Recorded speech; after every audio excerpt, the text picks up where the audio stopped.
So, as soon as the employer becomes aware that you have an individual who has a limitation that's related to, affected by, or arising out of medical condition, the employer needs to engage in the interactive process.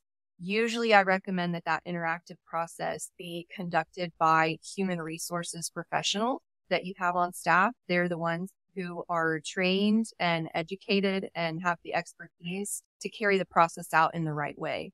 But I always refer to the interactive process as basically just like opening up that line of communication between the employer and the employee.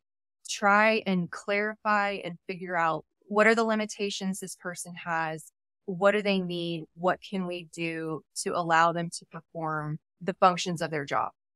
Now, here's a very lawyer response to this.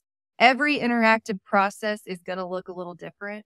Sometimes they are so short and sweet, and an employer can grant it right on the spot because it's something so simple and so cost minimal, right? Other times, the process is going to be more complex. It's longer. We might need medical documentation to support it. But basically, what you're doing with that process is gathering information and analyzing that information and reaching a conclusion about what reasonable accommodation can be provided absent undue hardship.